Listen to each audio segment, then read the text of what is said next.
stand firm against the alien, the mutant, the heretic. I grant no mercy. I give no ground.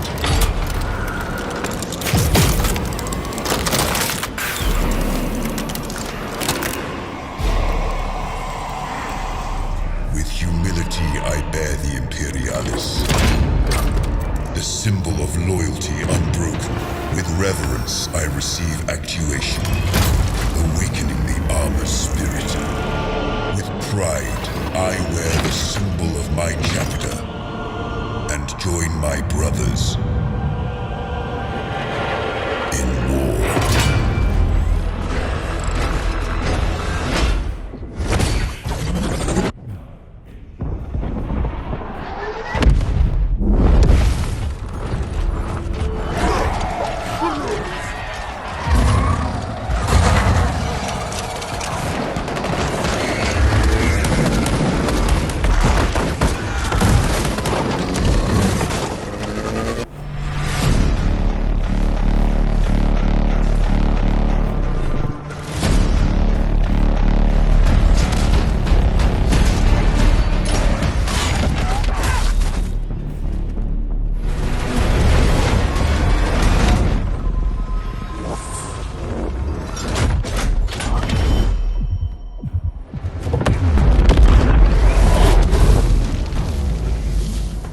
In the grim darkness of the far future, there is no peace, no hope, and no respite, only war. Humanity teeters on the edge of extinction, lashed by the unrelenting storms of war and chaos. Its vast empire, the Imperium of Man, stretches across 1,000,000 worlds, but this dominion is not one of enlightenment or unity. It is a rotting carcass, kept alive only through fanatical devotion, tyrannical control, and overwhelming force. And standing as both its shield and its executioner are the Adeptus Astartes, the Space Marines. They are not mere soldiers nor men, but demigods clad in ceramite and fury, the very embodiment of death and discipline, carved from the raw flesh of humanity and reforged into weapons of terrifying purpose. They fight because they were made to fight. Their existence is war, and their every breath is steeped in blood. To be a Space Marine is to carry the collective memory of a failing empire. They are warriors without rest, guardians without thanks. They know no fear, for it was burned out of them long ago. In a universe where chaos corrupts, Xenos devour, and heresy festers in every shadow, the Space Marines remain the thin, unbreakable line between survival and oblivion. For 10,000 years, these warriors have fought an endless war across the stars. Their purpose is singular, their faith is absolute, their glory is war everlasting. They are the Adeptus Astartes, the Emperor's wrath made flesh, the war gods of the Imperium.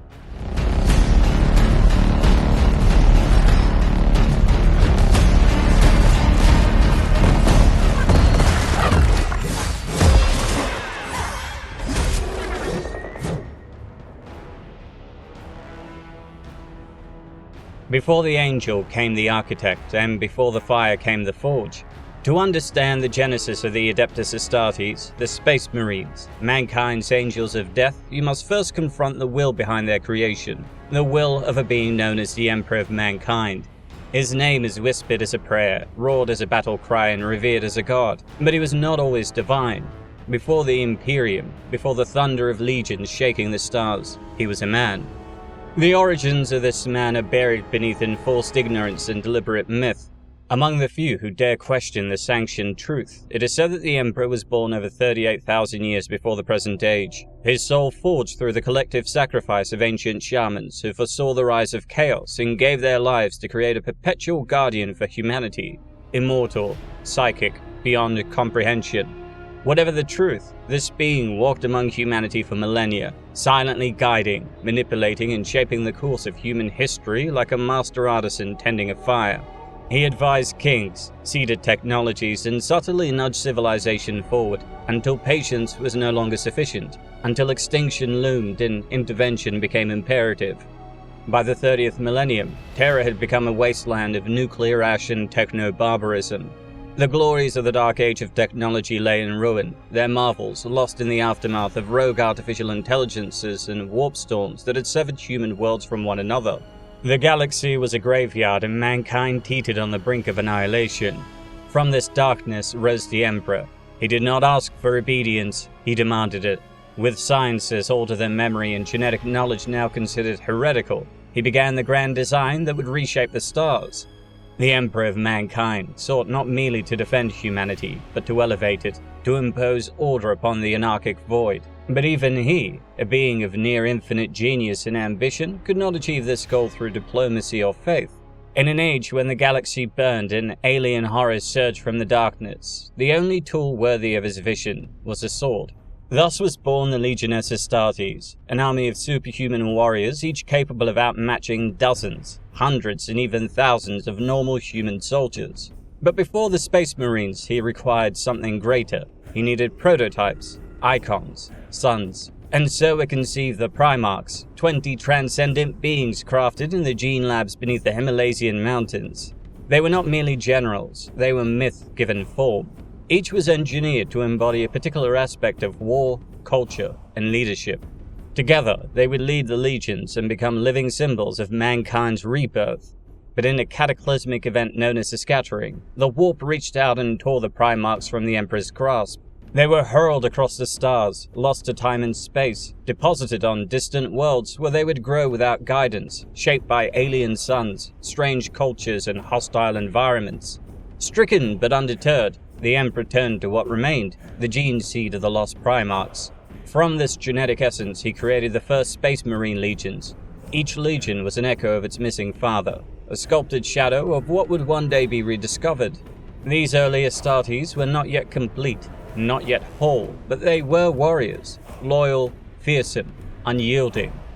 With these legions at his command, the Emperor launched the Great Crusade, a campaign of reconquest to reunite humanity's scattered colonies and forge a single star-spanning Imperium. But the Crusade had another purpose, to find his lost sons. One by one, the Primarks were found, on feudal worlds, hive planets and shattered moons. Each reunion was a moment of myth, a fracture in time where destiny met design. And yet with each discovery, the corresponding legion was made whole, its warriors finally meeting the gene father who would always define them from afar. It was a time of glory and of pride.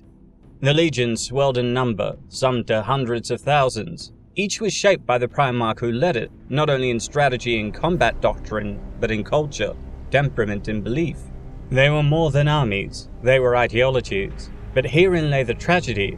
The Emperor had not created peacekeepers, he had crafted weapons. Each Primarch, no matter how noble or flawed, was bound to a singular purpose: conquest. The Great Crusade was not a gentle reunification, it was a purge. Civilizations that clung to their traditions were obliterated, faiths were burned, cultures erased. The dream of unity was forged in blood and ash, and still it worked. The Imperium began to rise, fragile, imperfect, but vast. Yet beneath the banners and hymns, the cracks deepened. The Primarchs, brilliant but flawed, simmered with rivalry and resentment. They were not made to kneel, yet they served a master who had already begun to withdraw from them. The Emperor returned to Terra to focus on his secret project, the Webway, leaving Horus, the most beloved son, as Warmaster. The trust was real, but the silence was louder. The wounds of pride and abandonment festered. The dream of unity ultimately collapsed in the fires of the Horus Heresy, a cataclysmic civil war in which half of the Space Marine legions turned against their creator. Brother fought brother, and entire worlds burned. The galaxy was fractured, and the Emperor himself was mortally wounded by Horus, entombed within the Golden Throne in a state between life and death. For now, understand this. The Adeptus Astartes were forged in desperation by a being who foresaw only war. They are a weaponized divergence, the Emperor's solution to a species on the brink and his greatest gamble. I accept these burdens as an angel of the Emperor.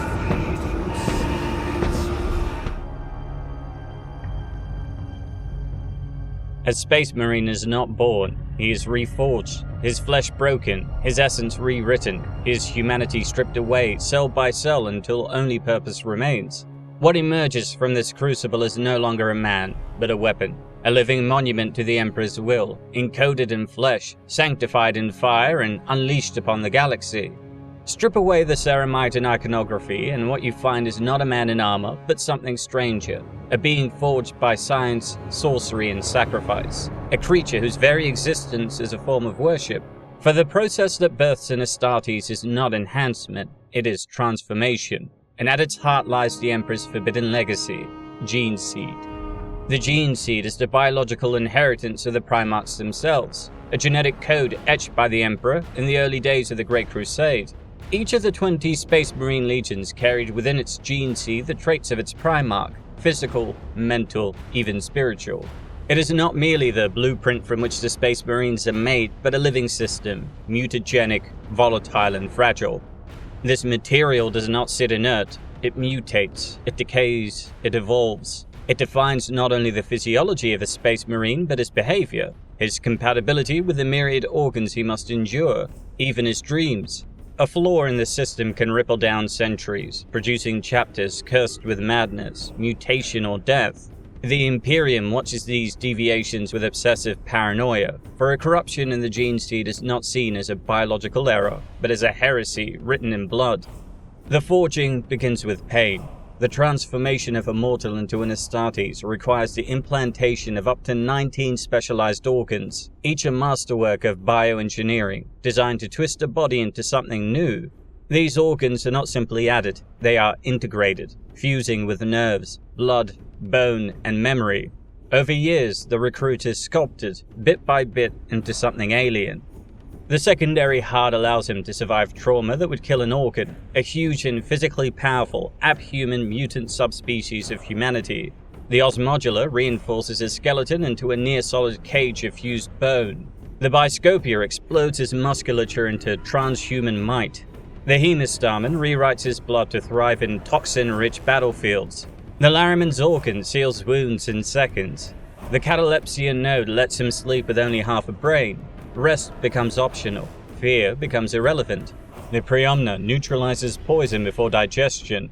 The homophagia absorbs memories from the dead through flesh, granting knowledge through cannibalism.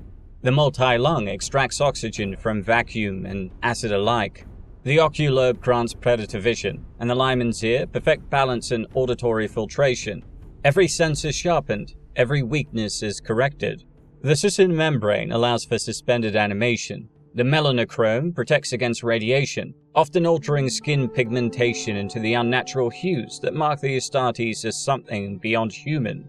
The oolytic kidney and neuroglottis act as hunters' tools, detoxifying, analyzing, tracking. The mucranoid secretes armor against void and water. The Belcher's gland lets them spit acid, rarely used but never forgotten. Even their saliva is a poison.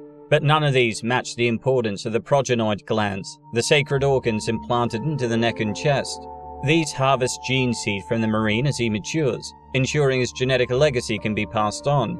Without the progenoid, the chapter dies. Apothecaries are trained to recover them from the dying, often while the body still barely breathes. The final implant is the black carapace, a synthetic mesh laced beneath the skin, interfacing directly with the Astartes' power armor. It is the bridge between flesh and machine, the last step in the metamorphosis. After this, the transformation is complete. The boy is gone, the man is no more. What remains is Astartes. But biology is only half the story. These surgeries are not performed in clinics, but in the vaults of fortress monasteries. They are conducted alongside ritual, psychotropic indoctrination, and hypno-conditioning. A chaplain whispers oaths, an apothecary carves in silence. The pain is sanctified. The screams are part of the rite. Even those who survive the physical transformation must be reshaped in mind, spirit, and will. By the end, the recruit has not only a new body, but a new identity. He thinks differently. He feels differently. Most Space Marines cannot cry. Many cannot feel love. Some do not dream. Their inner lives are carved into obedience. Their emotion dulled into discipline. Their only joy is duty. Their only peace, silence. They are brother, weapon, and icon. But this perfection is a lie. The gene seed is flawed. It is flawed from the very beginning, and that flaw festers. The Blood Angels suffer the Black Rage, a psychic echo of their Primarch's death, driving them to madness and hallucinated martyrdom. The Space Wolves possess the Canis Helix, threatening to regress them into lupine berserkers. The Thousand Sons, even before their heresy, were cursed with genetic instability, and the Red Scorpions are so obsessed with purity that they consider other chapters impure by default. These flaws are inherited like sins, studied like relics and feared more than the enemy, but they are never corrected. The Imperium does not improve, it preserves. It fears change more than extinction. Ultimately, a Space Marine is not a man in armor. He is not a soldier with enhancements. He is a sacrificial construct, a living reliquary of genetic memory, a monument to world supremacy over peace, and a warning to anyone who dares imagine a future without violence. Within his progenoid sleeps the future of his chapter, within his bones the legacy of a god, and in his silence the echo of a dying empire praying for survival. Your continued existence is a source of aggravation. What drives your futile defiance? The war is already lost.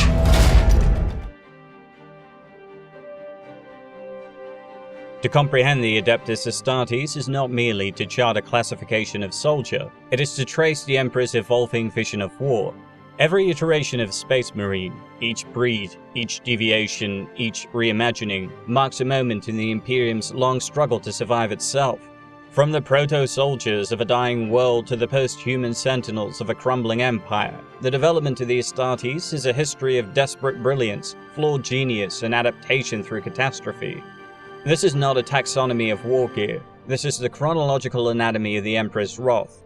Before the angels came the monsters. The Thunder Warriors, or Legio Catagus, were the Emperor's first attempt at creating superhuman soldiers, mass-produced enforcers used to unite Terra during the Wars of Unification. Where the Space Marines would one day be tactical, spiritual, and immortalized, the Thunder Warriors were none of these. They were brutal, crude, and chemically unstable, designed for conquest, not peace.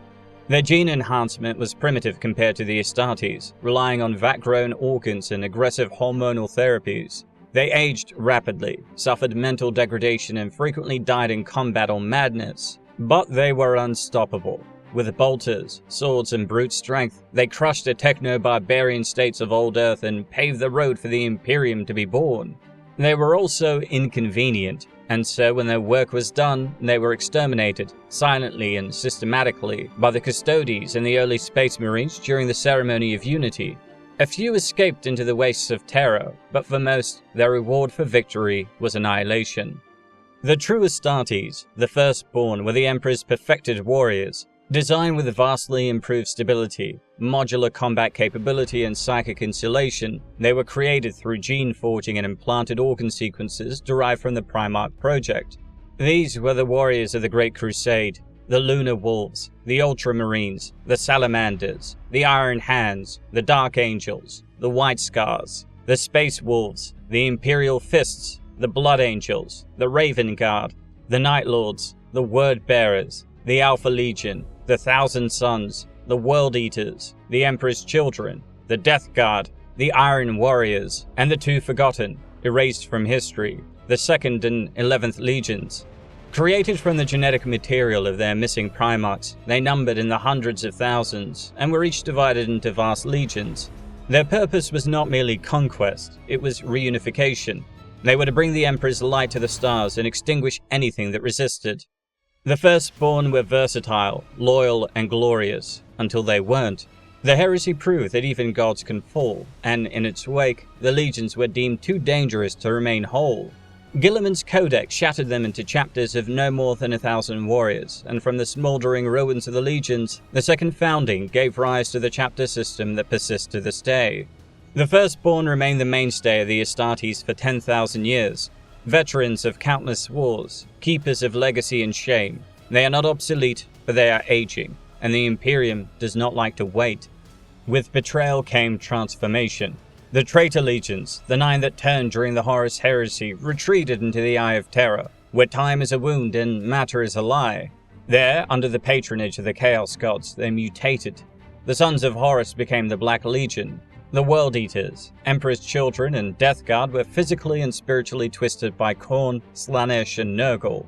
Magnus the Red's 1,000 Sons were cursed with sorcerous mutation, while the Night Lords, Iron Warriors, Alpha Legion, and Word Bearers abandoned sanity for ideology, vengeance, or nihilism. Chaos Space Marines are often immortal but never stable. Over time, many become demon princes fused with warp entities. Others develop into Chaos Spawn, their forms writhing with uncontrolled mutation. Still, others remain curiously unchanged, locked in a war they cannot win and cannot leave. These are not simply corrupted Marines, they are a different species. Warp-tainted, long-lived, driven by hatred, they carry 1,000 sins on their armor and scream the lies of 10,000 years. They are the Heresy made flesh. When the Emperor fell, a secret contingency was born. The Grey Knights, created in the ashes of the Heresy, are not a legion. They are genetically distinct, their origins are obscured, but it is widely believed they were made using the Emperor's own genome. Every one of them is a powerful psycho, every one trained in secret on the moon of Titan. They are few, perhaps 1,000 at any one time, but they are unlike any other Astartes. Their entire existence is focused on one thing, the eradication of demons. Clad in silver Aegis armor, wielding Nemesis force weapons, they are the Imperium's psychic scalpel, striking precisely where the warp leads into real space. They are immune to corruption, not through willpower alone, but because they were engineered to be. They purge without hesitation, and if you witness them fight, you will not live long enough to speak of it. With the rise of the alien threat, the Imperium needed something new, and so came the Death Watch, a unique arm of the Inquisition's Order Xenos, composed of hand-picked Marines from dozens of chapters. These warriors take the long vigil, abandoning their chapter colors for black armor and silver trim, serving in small kill teams that execute surgical strikes against alien threats that the wider Imperium barely understands. The Death Watch are adaptive, heavily armed, and deeply informed. They utilize customized weapons, Xenos tech hybrids, rare ammunition, relic war gear, and often function autonomously. A Death Watch kill team might annihilate a Gene Stealer cult in a single night, or detonate a Necron tomb world without fanfare. 10,000 years after the Horus Heresy, in a galaxy burning with profanation and split in half by the Cicatrix Maledictum, Robert Guilliman returned and brought with him a second salvation. Created in secret over 10 millennia by Belisarius Kroll, the Primarks Space Marines are the next evolution of the Astartes.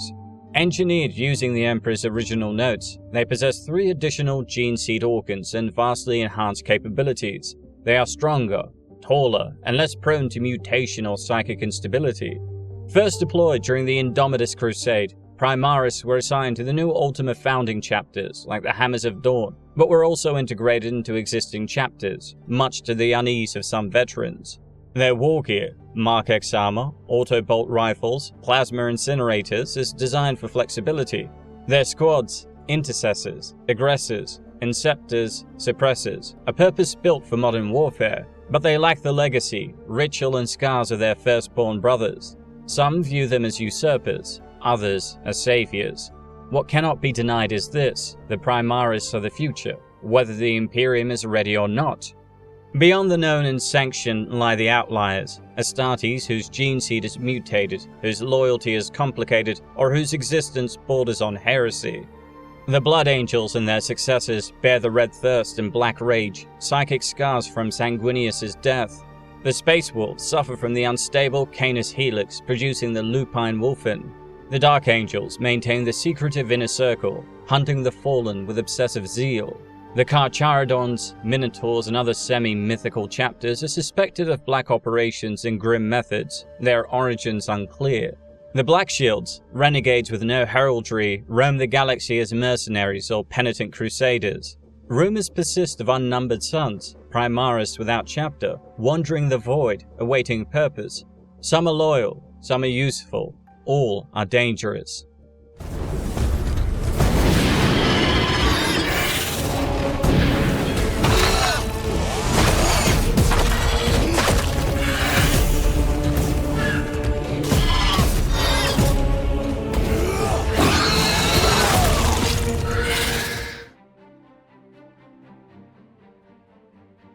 The Adeptus Astartes, for all their mythic brutality and post-human strength, are not anarchic berserkers. Each chapter is a sovereign machine of war, an autonomous empire forged from ritual, discipline, and absolute purpose. In a crumbling Imperium where chaos festers in every wound, it is the internal structure of the chapter that enables the Space Marines to endure. It is not their strength alone that keeps them fighting, but the relentless order that underpins every strike, every rite, every act of violence. To understand how a chapter functions is to see beyond the armor, beyond the battlefield, and into the engineered ecosystem of survival. 10 millennia of war have not merely tempered these warriors, they have calcified their traditions into institutional memory, passed through gene seed, code, and sacred instruction. The wrath of the Emperor does not persist through hope, but endures through design. Each chapter exists as a nation unto itself. Though sworn to the Imperium, they operate with near total autonomy, owing only tithes and theoretical obedience to the High Lords of Terror, both of which are, more often than not, conveniently delayed, reinterpreted, or outright ignored. Every chapter possesses its own homeworld or cluster of recruiting worlds, its own fleet, its own laws, its own culture. Most maintain a fortress monastery, a mountain-sized sanctum of adamantium, plasteel, and sacred fury. These structures are more than strongholds. They are temples, vaults, reliquaries, forges, training halls, and tombs, often perched in the most inhospitable places, frozen peaks, volcanic abysses, orbital debris. Inside this fortress lies a machine of terrifying self-sufficiency. The chapter does not need help, it does not request assistance, it does not tolerate failure, and at its heart is a sacred division of 10 companies, each a different organ in a living beast. The first company is the Vault of Veterans. These are not simply experienced soldiers, they are memory incarnate, draped in Terminator plate and wielding relics so ancient they predate most Imperial worlds. They are the living legacy of their chapter, deployed when the line must not break, when victory must be absolute. The 2nd through 5th companies are the battle companies, the muscle and sinew of the chapter, with a full complement of tactical, assault, and devastator squads. Each one is a microcosm of the chapter's full martial capacity. They are deployed to the front not as support, but as solution. A single battle company can raise a rebellion, purge a demon world, or conquer a fortress moon. When these warriors arrive, the campaign is no longer a question of strategy, it is a matter of time. The 6th through 9th are the reserve companies, misnamed by those who do not understand their function. They are not idle, they are the chapter's second breath, the reinforcement that shatters deadlock, the sudden strike that turns a flank, the quiet hand that steadies a faltering line. Tactical, assault, or devastator in focus, they replenish losses and train for ascension to the battle companies. They are the heartbeat between victories. And finally, the 10th, the scouts. These are the neophytes, the aspirants whose bodies are still reshaping under the burden of gene seed implantation. Lightly armored and frequently unsupported, they are flung into reconnaissance, sabotage, and assassination missions, not despite their inexperience, but because of it. The crucible must be earned, the weak die, the worthy ascend. Through their survival, the chapter bloodline endures. Overseeing these formations is a sacred command hierarchy, a structure as ancient and unbroken as the armor worn by its lords. Each company is led by a captain, chosen not just for strength or strategy, but for endurance of will. He bears relics of the chapter, commands a retinue, and wields the authority of tradition. But above him, enthroned at the heart of the fortress monastery, is a chapter master, the supreme commander, spiritual patriarch, and eternal burden bearer. Some are wise, some are wrathful, all are necessary.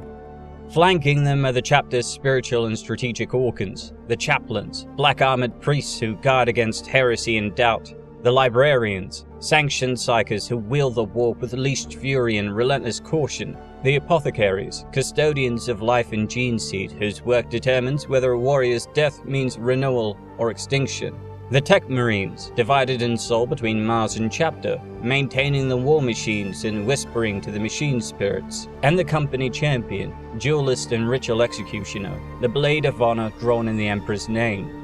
But a chapter is not merely a military body, it is a culture, a closed ecosystem of memory, identity, and inherited madness.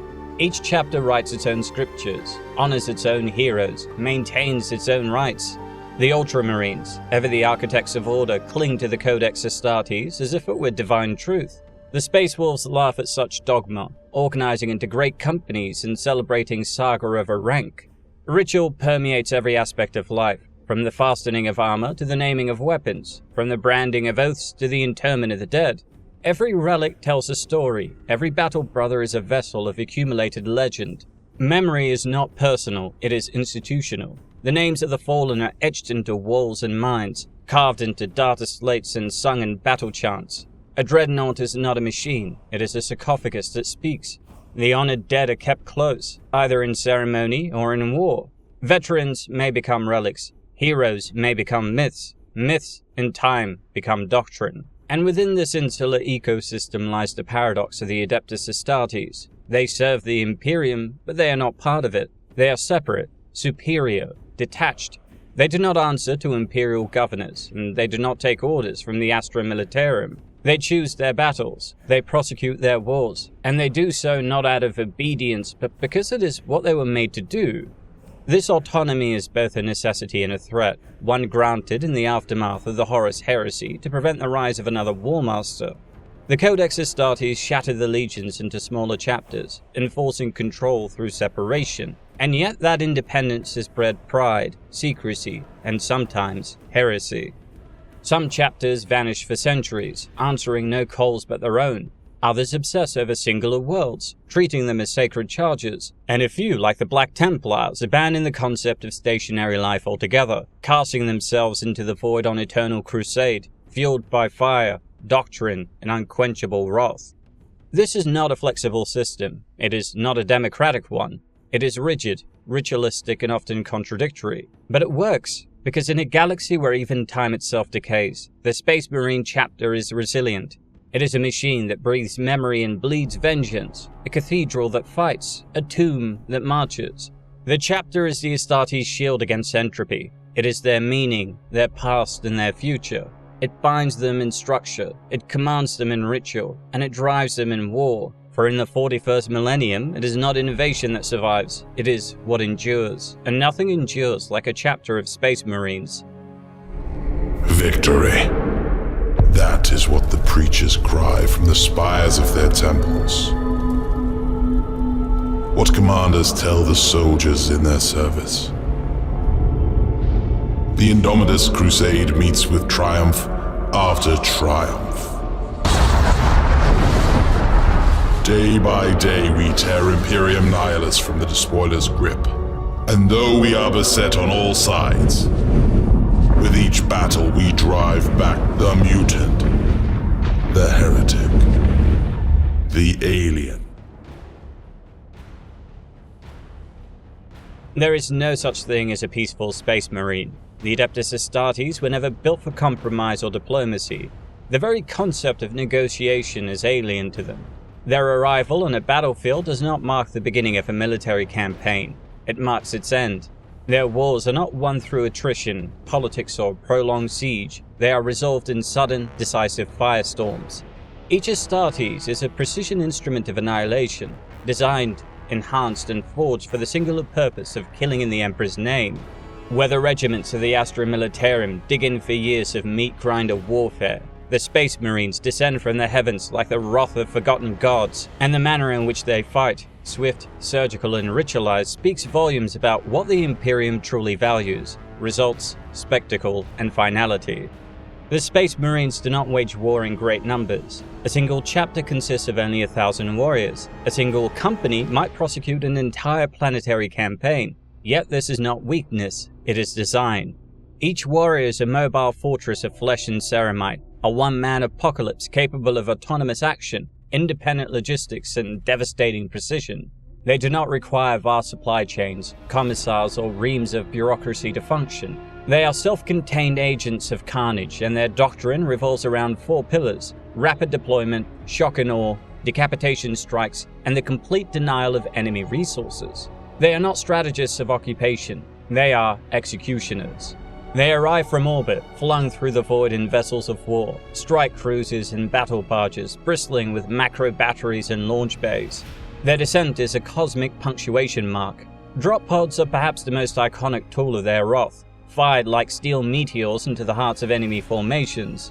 Their seismic impact alone is lethal, but what emerges is worse. Armored angels, bolters roaring, blades drawn, smashing into chaos before the enemy can even understand what's happened. Others descend aboard Thunderhawks, heavy gunships capable of deploying squads, vehicles, or bombardments in a single pass. And for the rarest, most precise of insertions, teleportation strikes are deployed, ripping holes in space to deliver Terminator-clad veterans directly into the heart of hell. The Astartes are an array of clinical tools, each squad configured to a role. Tactical squads bring versatility. Armed with bolters and special weapons, they can hold ground, clear objectives, or support advances. Assault squads, equipped with jump packs and chainsaws, are designed for mobility and violence. Shock troops who thrive in the chaos of melee. Devastator squads deliver heavy firepower, carrying las cannons, missile launchers, and grey weapons to annihilate armor and fortifications. Scouts formed from neophytes serve as saboteurs and assassins, fragile compared to their brothers, but lethal nonetheless. And from the vaunted First Company come the veterans, Terminator-armored juggernauts, Stern-Guard marksmen, and Vanguard butchers, armed with relics and experience that can shatter enemy lines by their mere presence. Each unit is a scalpel, and when combined, they are an operating theater of death. But even this tactical precision is not uniform across the Adeptus Astartes. Each chapter, though descended from common stock, interprets war through its own cultural lens. The Raven Guard are shadows given form, specialists in infiltration, sabotage, and psychological warfare. The Iron Hands are cold and unyielding, merging flesh with steel to create armored sledgehammers of mechanical retribution. The White Scars blur the line between cavalry and strike force, their bikes and speeders moving faster than the eye can track. The Salamanders, ever the stoic artisans, fight with flame and conviction, purging their enemies up close, wielding Melter and Flamer with calculated rage. The Space Wolves do not follow such doctrine at all. They hunt as packs, led by instinct, saga and fury, disregarding the Codex Astartes in favor of bond, blood, and victory. The variety of doctrine is necessary. War is not the same in every place, and the Astartes, though few, must be ready to kill in all conditions. They tailor their weapons to their identity. Their tools are sanctified instruments of war, each bearing scripture, purity seals, and centuries of history.